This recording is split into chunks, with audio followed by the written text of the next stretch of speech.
una hoguera y necesitáramos avivar ese fuego.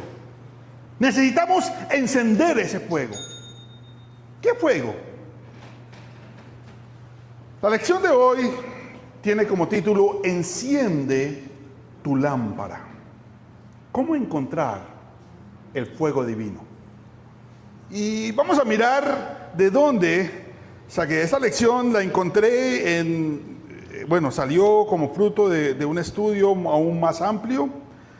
Porque cada vez que hablamos de Dios de una u otra manera, cuando hablamos del Padre, del Hijo, del Espíritu Santo, indudablemente es algo que debemos tratar con suma reverencia, con sumo cuidado.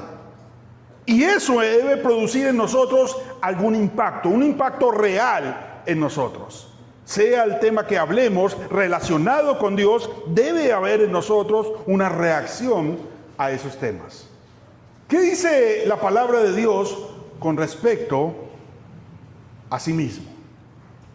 Éxodo capítulo 33, verso 20, dice la palabra del Señor, una conversación entre Jehová y Moisés, y Dios le dice, dijo más, no podrás ver mi rostro, porque no me verá hombre y vivirá. Ver a Dios es imposible. Ver la plenitud de Dios es imposible, según lo que revelan las Escrituras. Primera de Timoteo capítulo 6, verso 16, el apóstol Pablo también escribe algo acerca de esto. El único, hablando de Dios, que tiene inmortalidad, que habita en luz inaccesible, a quien ninguno de los hombres ha visto ni puede ver, el cual sea la honra y el imperio sempiterno. Amén. A quien ninguno de los hombres ha visto ni puede ver. Si hablamos de acercarnos a Dios, es difícil. Si hablamos de ver a Dios en su plenitud, es difícil. Por eso Jesús en cierta ocasión dijo, el que me ha visto a mí, ha visto al Padre. Porque Él es la imagen del Dios invisible. Bien dice la palabra del Señor allá en el libro de Hebreos, capítulo 12, verso 29, hablando de que Dios es amor, pero también es que esa será la razón por la cual verlo, acercarnos, estar cerca de Él, es imposible, porque nos consume su fuego. Apocalipsis capítulo 1, verso 14, hablando de Jesucristo en su trono de gloria, dice, su cabeza y sus cabellos serán blancos como blanca lana, como nieve, sus ojos como llama de fuego y sus pies semejantes al bronce bruñido, refulgente como en un horno, y su voz como estruendo de muchas aguas. Impactante esa descripción que hace acá. Sus ojos como llama de fuego. Increíble. Sería imposible sostenerle la mirada. Sería imposible verlo cara a cara, a menos de que Él lo permitiera en su gloria. ¿Cómo podemos obtener algo de Dios, de ese Dios que es fuego consumidor? La Biblia tiene maneras particulares de enseñar. Con el número 7 es una de las formas bien dinámicas y particulares que la Biblia tiene de enseñar. En la Biblia encontrará usted 7, no 8, ni 6. 7 veces en las cuales el fuego de Dios descendió sobre una adoración, sobre una ofrenda. La primera de ellas, Abraham. Recordemos a Abraham. Vete de tu tierra y de tu parentela al lugar que te mostraré. Y a Abraham le fueron prometidas la simiente, le fueron prometidas la nación y le fueron prometidas la tierra prometida. En tu simiente serán benditas todas las naciones. Para que ese pacto que Dios estaba haciendo con Abraham, Génesis capítulo 15, verso 17, él se encuentra con el ángel de Jehová, se encuentra con el emisario de parte de Dios y le ofrece una especie de ofrenda.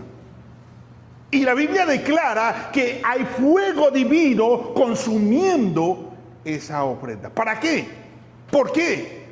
Porque Dios quería confirmar ese pacto que estaba haciendo con Abraham. Segundo personaje, Moisés. Esta vez es Moisés y Aarón. Están en medio del desierto, están en el tabernáculo, el lugar que habían hecho, esta tienda de campaña que habían hecho para adorar a Dios. Y tenían una forma específica de adorar. Dios le había dicho a Moisés: hagan de esta manera un cordero, de esta manera, lo desplazarán de esta manera, le ofrecerán esto de esta manera. Y ese modelo de adoración debería ser exacto. Levítico capítulo 9, verso 24. Ahí, en ese momento, Dios envía también fuego divino, fuego del cielo, y consume esa adoración inicial. Gedeón, ¿recuerdan a Gedeón? Este personaje como libertador, como juez de Israel, el que se atreve a pedirle al Señor que le demostrara una y otra y una tercera vez si fuera necesario, para saber si él tenía el respaldo de parte de Dios. Y Dios le muestra una y otra vez para que él se encargara de ir y enfrentar a los filisteos y trajera la paz a Israel. Gedeón vive una situación similar con una ofrenda que le ofrece a Dios, en donde desciende nuevamente fuego del cielo y consume esa ofrenda. Y el propósito, para traer shalom, o sea, para traer paz a Israel. David, el rey David, usted lo ha leído, Primera de Crónicas capítulo 21. Este es un pasaje bastante particular. El rey David ha cometido uno de sus errores magistrales y Dios le da a escoger un castigo, y él escoge la misericordia de Dios, pero un castigo por 3 días, y empieza el ángel de Jehová matando y matando y matando y matando personas, y está pronto a llegar a la ciudad, pronto a llegar a la ciudad santa. Y entonces ahí se le acerca el ángel de Jehová y le dice: ¿sabe qué? Ofrézcale un sacrificio a Dios, haga un altar y ofrézcale un sacrificio a Dios antes de que el ángel de la muerte venga y destruye todo. Y él se apresura y va y hace el altar y le ofrece al Señor, y dice que sale y desciende fuego del cielo y consume esta ofrenda. Número 5, Salomón. Salomón es evidente.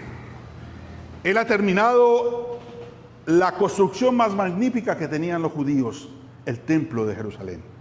Él lo ha hecho de una manera impresionante, y para la inauguración hace un sacrificio bacanal. Más de 1000 y 1000 y 1000 animales son sacrificados ese mismo día. No 1 ni 2, 1000. Mucho más que esto. Y dice Dios que ese día en que se inauguró el templo, descendió fuego del cielo. ¿Cómo qué? Como testimonio, como referencia de que esa casa era la casa de Dios. Número 6, Elías, mi favorito. ¿Recuerdan Elías? 450 profetas de Baal. Habían otros 400 de Astarot. El pueblo de Israel había sido convencido y convertido por el baalismo. La gente ya no le adoraba a Dios, adoraba a Baal. La gente estaba feliz con Baal. Y entonces llega este profeta y convoca a los 450 profetas de Baal. Después de 3 años y medio de sequía, llama al rey Acab y le dice: convócame a sus profetas y vámonos al monte Carmelo, y el Dios que conteste, ese será el Dios verdadero. Hágale usted con sus 450 profetas de Baal. Y empieza el culto de adoración de una manera bien tremenda. Empezaron sus profetas a tirarse al piso, a reír, a cantar, a gritar, a alabar, a decir una cantidad de cosas, y lo hacían por horas, y su Dios no respondía. Y entonces entra Elías de su manera sarcástica y particular. ¿Qué le pasa a su Dios? ¿Acaso es que está enfermo? Eso fue que se quedó viendo Netflix. Eso es que no pudo llegar. Algo le está pasando a su Dios. ¿Qué es lo que será que sucede? Después de un rato dijo: bueno, déjenme en el turno a mí. Échele más agua a ese sacrificio, échele más agua, inunden ese sacrificio, para que no haya duda de que Dios responde. Y oró Elías, y descendió ¿qué? Fuego del cielo. 7 veces en la Biblia, le he nombrado 6. La séptima siempre apuntará a nuestro Señor Jesús. Y es particular estudiarla. Pero quiero enfocarme en algo bien particular que había en el Antiguo Testamento y en específicamente el momento en que el fuego desciende sobre el tabernáculo y sobre el templo. Había una función específica y obligatoria que los sacerdotes deberían tener. Cuando se instituye el sacerdocio y el modelo de adoración, ellos tenían una función que deberían, por encima de todo, cumplir. Si usted lee en Levítico capítulo 6, versículo 12, dice esto. Levítico está ahí precisamente Moisés hablando acerca del culto de adoración y de todo lo que ellos deberían hacer. Dice el versículo 12, y el fuego encendido sobre el altar no se apagará, sino que el sacerdote pondrá en él leña cada mañana, y acomodará el holocausto sobre él, y quemará sobre él la grosura de los sacrificios de paz. Versículo 13, y el fuego arderá continuamente en el altar, no se apagará. ¿Cómo así? Dios propuso y puso la primera llamarada, descendió fuego del cielo y empezó eso a arder. Y era responsabilidad del sacerdote de que ese fuego no se apagara. Todos los días tenía que traer más leña, pero ese fuego no podía apagarlo. Ustedes han leído la historia de Nadab y Abiud, hijos de Aarón. Nadab y Abiud, dice la Biblia que ofrecieron ¿qué? ¿Por qué fuego extraño? Porque el fuego que Dios había encendido estaba acá. Y ellos fueron y emprendieron por allá un incenciario. ¡Ay, qué pereza ir hasta allá! Lo prendieron acá. Y dice que prendieron fuego extraño que Dios nunca. Porque lo que tenían que hacer ellos era coger hasta allá, prender el fuego y llevarlo hasta allí y encender lo que ellos tenían que encender. Ellos no podían encender el fuego que se les ocurriera. Ellos tenían que prender el fuego y mantenerlo encendido y de ahí llevarlo a cualquier lado. Llámese incenciario, llámese altar de sacrificio, llámese altar del incienso, llámese lo que sea, el fuego tenía que ser tomado del fuego que Dios había encendido. Y su misión como sacerdotes era: por nada este fuego se debería apagar. Me gusta mucho esta idea. Éxodo capítulo 27 nos narra algo particular con respecto al trabajo del sacerdote. Éxodo capítulo 27, verso 20. Dice la palabra del Señor. Está hablando del altar de bronce, el tabernáculo, pero hay algo especial en el verso 20. Y mandarás a los hijos de Israel que te traigan aceite puro de olivas machacadas para el alumbrado, para hacer arder continuamente las lámparas. Hacer arder continuamente las lámparas. La lámpara tenía que estar ardiendo constantemente y tenían que utilizar un aceite. Para ellos, su misión era de que esa lámpara, ese fuego, no se apagara. La enseñanza está ahí y se ve claramente. Usted y yo hemos leído que Dios nos hizo a nosotros reyes y ¿qué? Y esto de sacerdotes no es porque un título ahí pasajero, no. Es porque Dios está pidiendo de usted que debe mantener algo prendido en usted. Se lo dijo Pablo a Timoteo, para que avives el fuego del don de Dios que está en ti. Es tu responsabilidad, no es responsabilidad de la hermana, no es responsabilidad del hermano, es su responsabilidad que el fuego que está en usted no se apague. Porque es que somos dados a culpar a los hermanos cuando no nos visitan. Somos dados a culpar al hermano que no me saluda. Somos dados a culpar los problemas. Somos dados a culpar a todo porque estoy desanimado. No, yo debo mantener encendido. Y cuando hablo de encendido el fuego, estoy hablando de mi relación con Dios. Fuego es inevitable. No podemos permitir que se apague. ¿Han leído lo que el apóstol Pablo, lo que Juan en el Apocalipsis escribe a las iglesias? Capítulo 2, libro de Apocalipsis.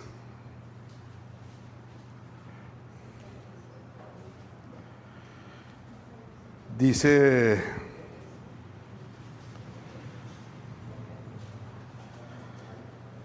capítulo 2 del libro de Apocalipsis, versículo 2.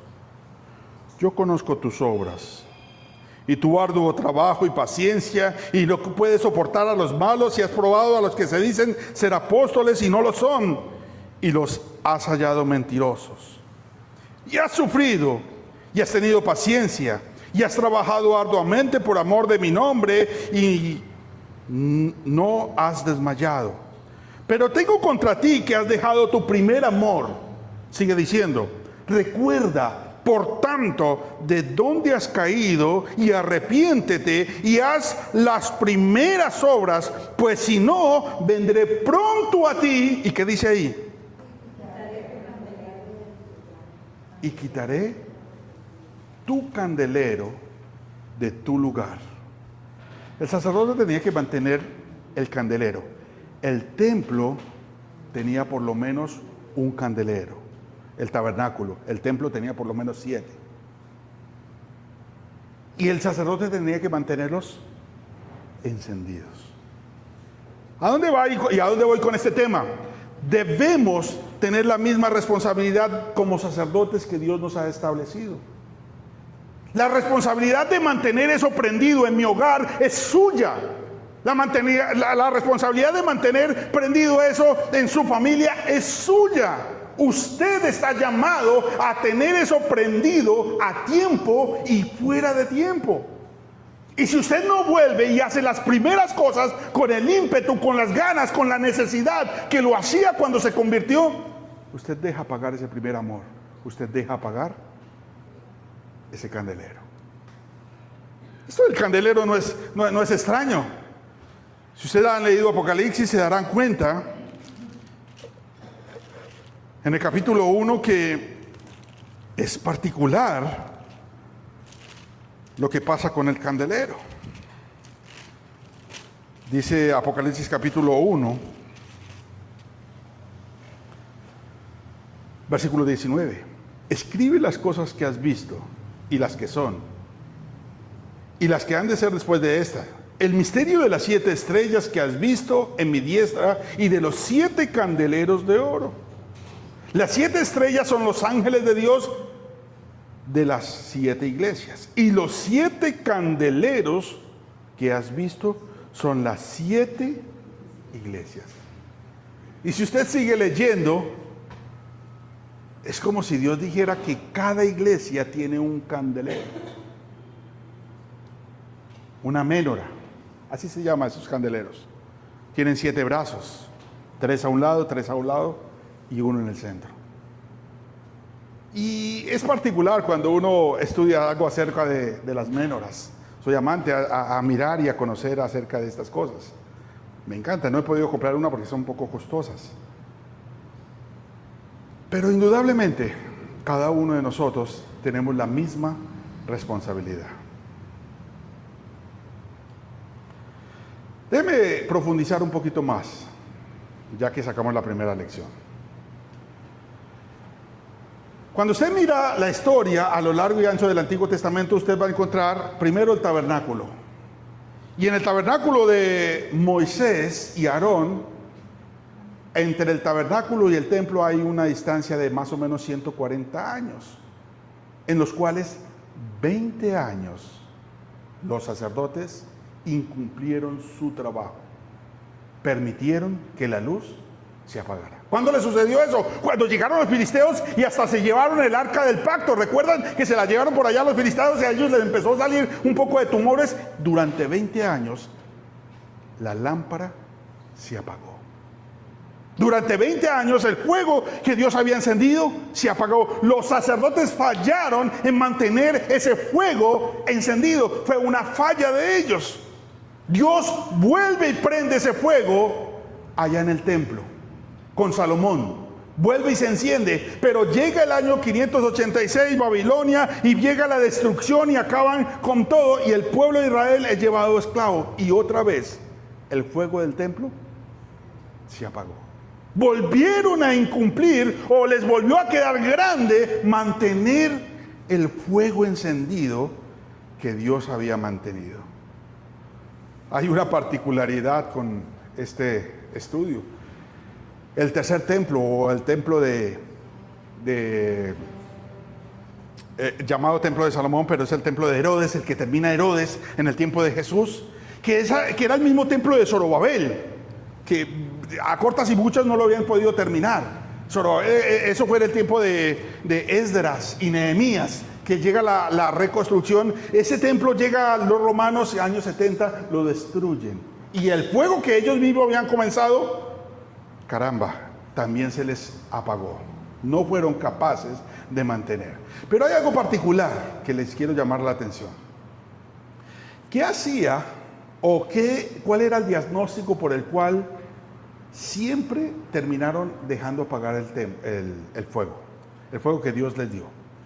Dice 1 Samuel capítulo 3 versículo 1: y el joven Samuel ministraba a Jehová en presencia de Elí, y la palabra de Jehová escaseaba en aquellos días, y no había visión con frecuencia.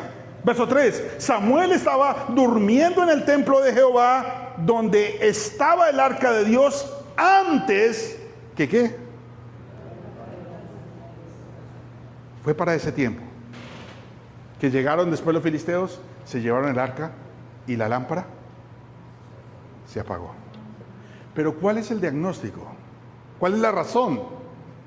¿Cuál es el preámbulo? Escaseaba ¿qué? La palabra de Dios. Escaseaba en el corazón de la gente. Empezó a entrar por aquí y a salir por acá, y nada se quedaba. Empezaba a darles sueño, empezaba a darles pereza. Uy, no, qué pereza ir a escuchar otra vez lo mismo. Uy, no, ese sermón, uy, no, es que están exhortando demasiado. Y entonces cuando la palabra del Señor empieza a causar escozor, pues estamos a punto de que el fuego del Señor sea que... Por eso la gente termina apartándose.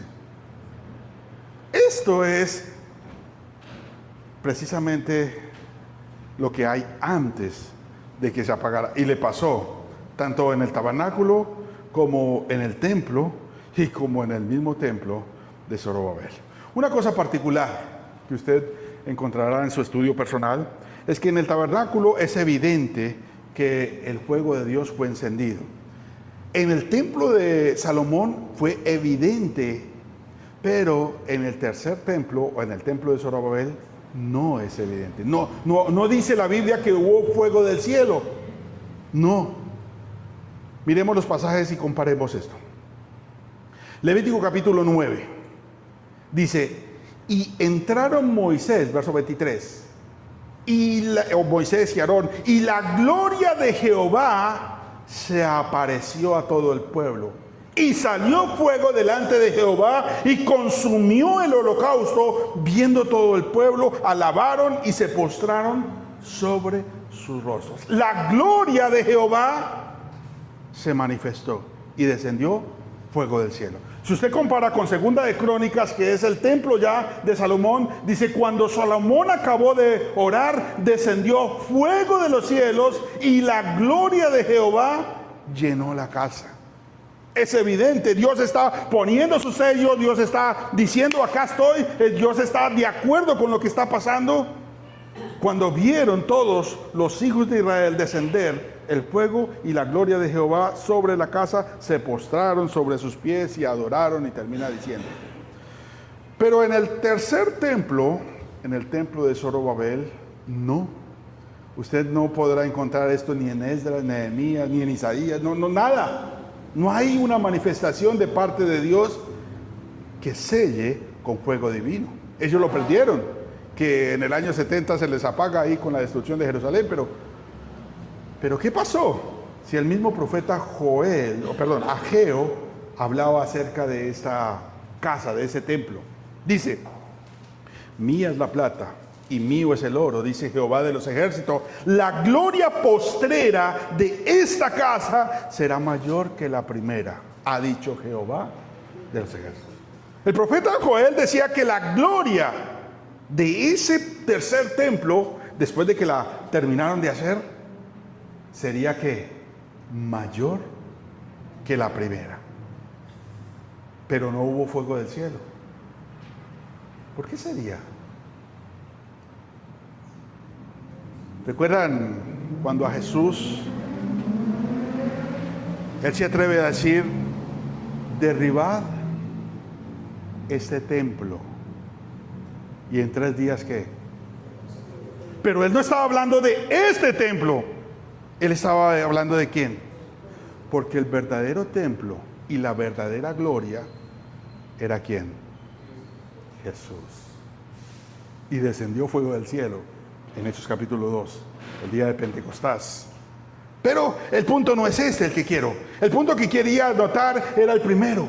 Tenemos una responsabilidad como sacerdotes de avivar el fuego que hay en mí. Y cuando hablo de fuego, hablo de relación con Dios. Cuando hablo de fuego, hablo de comunión con Dios. Cuando hablo de fuego, hablo de intimidad con Dios. ¿Qué tan fuerte es su relación con Dios? Esa es su responsabilidad, que avives el fuego que hay en ti. Decía Pablo a Timoteo, que lo avives.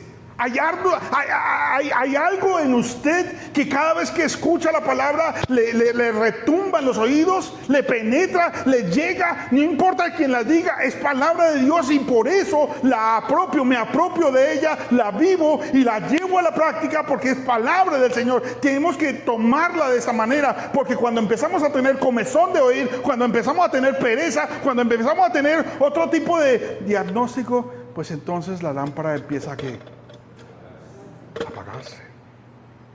Se lo decía a la iglesia allá en Apocalipsis. La menorá, cómo me encantan estas lámparas. Si alguna vez me van a regalar algo de cumpleaños, regálenme una menorá. Me encantan.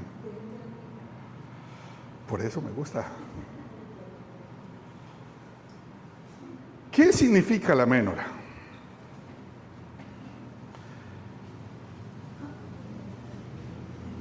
Algunas tradiciones ven en la menorá es esta lámpara de siete brazos, ¿no? La representación simbólica de la zarza ardiente dentro de la cual Moisés escuchó la voz de Dios resonando en el monte Horeb. Bueno, tiene lógica. ¿Recuerdan el momento? Quita el calzado de tus pies porque el lugar donde estás santo. Y la zarza ardía y no se consumía. Y entonces algunos piensan ellos de que es una referencia a la zarza ardiente. Es particular. La menorá, por lo tanto, simboliza la luz divina que se extiende. Sí, hay una conexión fuerte entre la luz y el candelabro o la lámpara. Recuerde que en ese momento no había luz eléctrica en ese momento. Entonces, ¿de qué dependían para estudiar la palabra de Dios? De una lámpara. Y si alguien se le llevaba la lámpara, pues no había luz, no había mensaje, no había nada. Quedaban a tinieblas. Para otros, las 7 luces de la menorá simbolizan los 7 días de la creación del universo. Y que la luz central es el sábado. Bueno, bastante judía esta explicación. También se cree que las 7 luces simbolizan los 7 cielos llenos de la luz de Dios. Yo nunca había escuchado de los 7, tercer cielo, pero no 7. Esto es nuevo.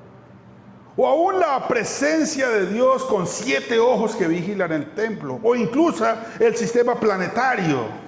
El sol es el centro y los planetas a los lados. Bueno, pero ya no hay 7 planetas, ahora hay más que descubrieron otro. Entonces, esa no aplicaría, ¿no? Para la cábala, no creo mucho en la cábala.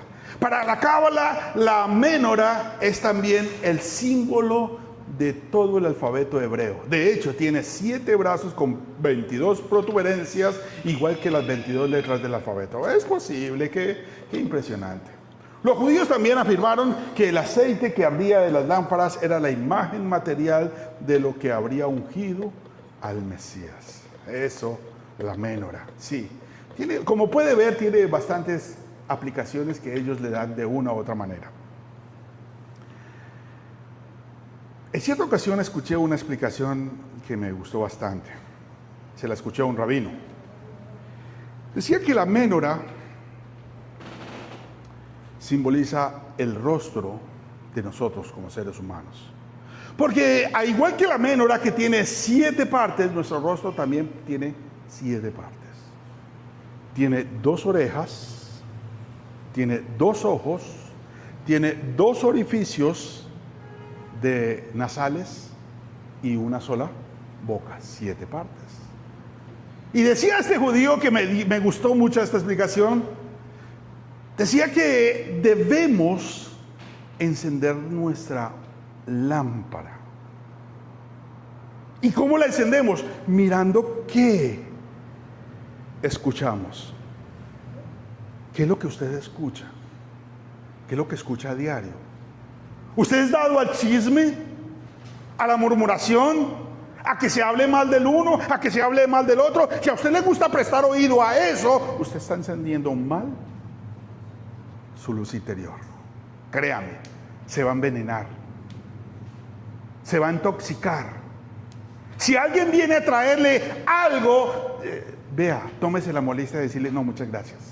No, porque van a encender, van a apagar su luz interior y lo van a encender con quién sabe qué.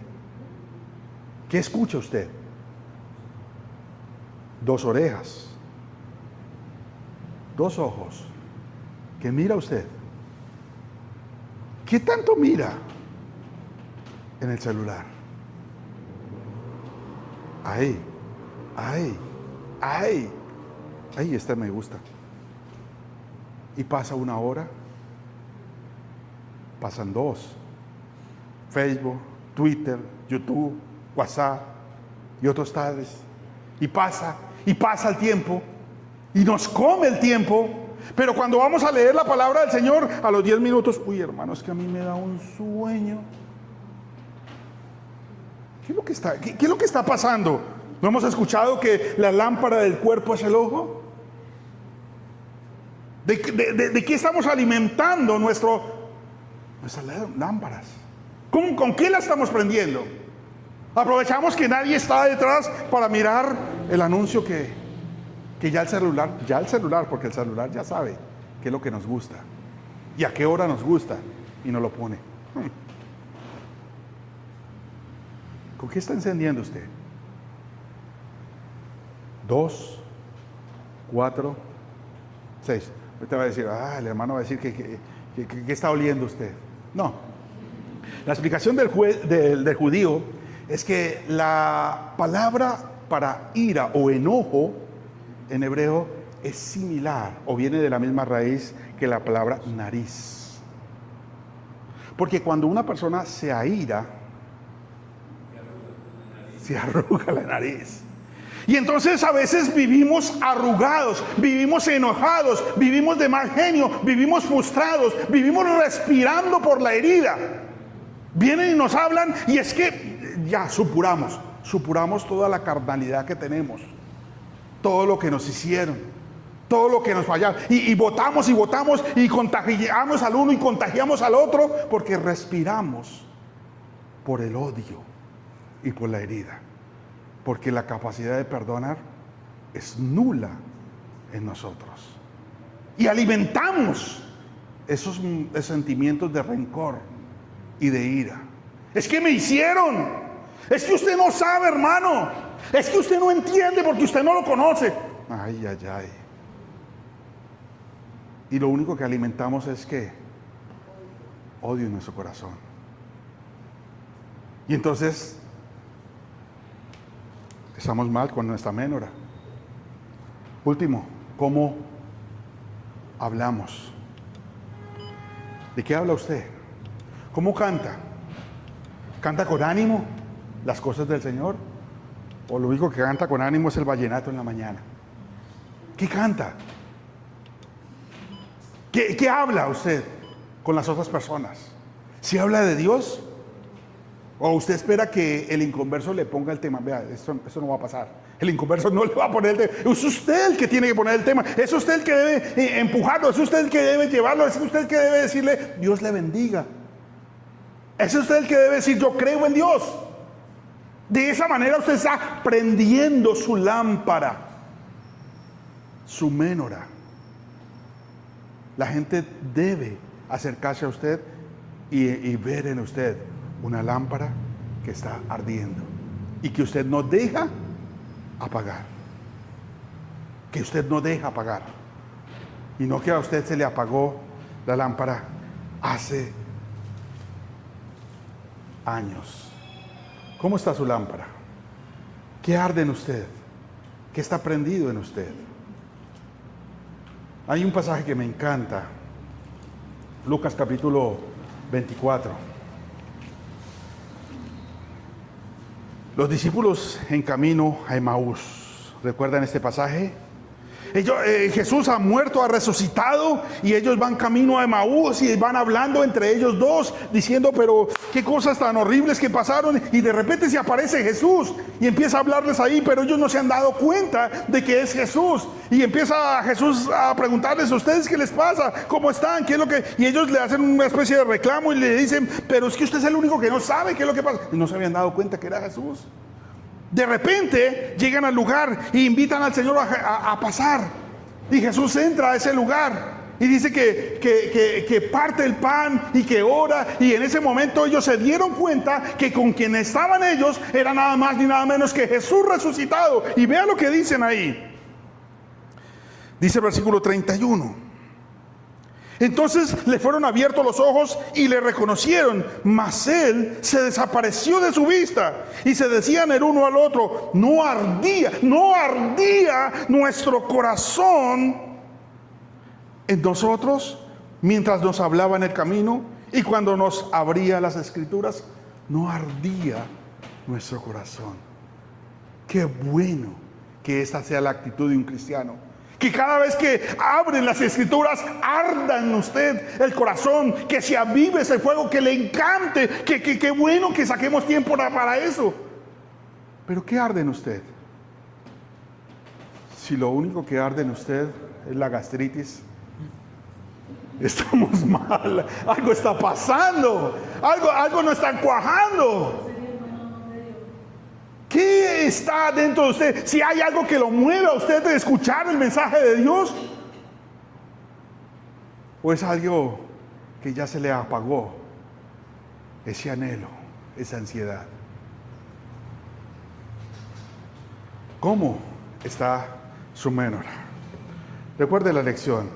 Es responsabilidad de un sacerdote no permitir que el fuego se apague.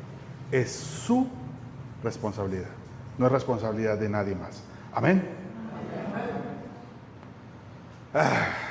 Parque Jerusalén, Guayaquil. Me encantan las menoras. Dios les bendiga grande y poderosamente.